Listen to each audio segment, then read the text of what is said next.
Praise the Lord. நீங்கள் இப்பொழுது என்ன பண்ணிகிட்ருக்கீங்கன்னு உங்களுக்கு தெரியுதா? நீங்கள் பண்ணுறது சரிதானா? யோசித்து பார்த்தீங்களா? அதாவது ரொம்ப கோபம், ரொம்ப எரிச்சல், அதே நேரம் இன்னொரு பக்கம் மனசுக்குள்ளே ரொம்ப வலி, ரொம்ப பாரம். யார்கிட்ட ஷேர் பண்ண, என்ன செய்ய? கோபத்தையும் எரிச்சலையும் வெளியில் காட்டவா, இல்லை மனதில் இருக்கிற துக்கத்தின் வலிய நிமித்தம் ஓ என்று சத்தமிட்டு அளவா? இந்த ரெண்டுமே தெரியாமல் உங்கள் கையில் இருக்க மொபைல் ஃபோன் எடுத்து பார்த்துக்கிட்டு இருக்கீங்க, அப்படி தானே? ஆனால் இந்த நேரத்தில் கூட ஆண்டவராக இயேசு கிறிஸ்து உங்கள் மேல் இருக்கிற ஒரு இரக்கத்து நிமித்தம் தான் உங்கள் கூட பேசிக்கிட்டு இருக்கிறாரு. கோபம், சோர்வு இதெல்லாம் உங்களுக்கு இருக்கும். ஏன்னா நீங்கள் வாழ்ந்து கொண்டிருக்கிறது உலகத்திலங்க. உலக மனுஷங்க கூட வாழ்ந்து கொண்டிருக்கீங்க. ஆணாக இருந்தாலும் சரி, பெண்ணாக இருந்தாலும் சரி, உலகத்தில் வாழ்கிற காலத்தில் கோபம், எரிச்சல், சோர்வு, மனக்கசப்பு இது மட்டும் கிடையாதுங்க. இதுக்கு கூட சந்தோஷம், சமாதானம், மன மகிழ்ச்சியும் நமக்கு இருக்கும். அது எப்படின்னு தெரியுமா? ஆண்டவராக இயேசு கிறிஸ்துவிடம் உள்ளது.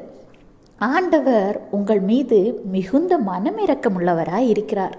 மனிதர்கள் உங்களை வெறுத்து ஒதுக்கலாம், மனிதர்கள் உங்கள் மனதை காயப்படுத்தலாம், மனிதர்களின் வார்த்தைகள் உங்களை கோபப்படுத்துகிற, எரிச்சல் படுத்துகிறதாக கூட இருக்கலாம். ஆனால் எந்த சூழ்நிலையாக இருந்தாலும் உங்களை விட்டு விலகாது, உங்களுக்கு ஆறுதல் சொல்லி, உங்களை தேற்றி உங்களின் வாழ்க்கையின் அடுத்த கட்டத்தை அடைய செய்கிற ஒரே தேவன் ஆண்டவராகிய இயேசு கிறிஸ்து. ஏனெனில் அவர் உங்கள் மீது இரக்கமுள்ள தேவனாயிருக்கிறார். ஆண்டவராகிய இயேசு கிறிஸ்து இன்று உங்களை பார்த்து தான் சொல்கிறார். உபாகமம் 4:31, உன் தேவனாகிய கர்த்தர் இரக்கமுள்ள தேவனாயிருக்கிறபடியால் அவர் உன்னை கைவிடவும் மாட்டார், உன்னை அழிக்கவும் மாட்டார், உன் பிதாக்களுக்கு தாம் ஆணையிட்டு கொடுத்த உடன்படிக்கையை மறக்கவும் மாட்டார். இப்போ தெரியுதா இரக்கம் எங்கேந்து வருகிறதுன்னு? ஆண்டவராக இயேசு கிறிஸ்துவிடம் போய் முழங்கால் பண்ணி போடுங்க. உங்கள் கவலை, துக்கத்தை அவரிடம் போய் சொல்லுங்க.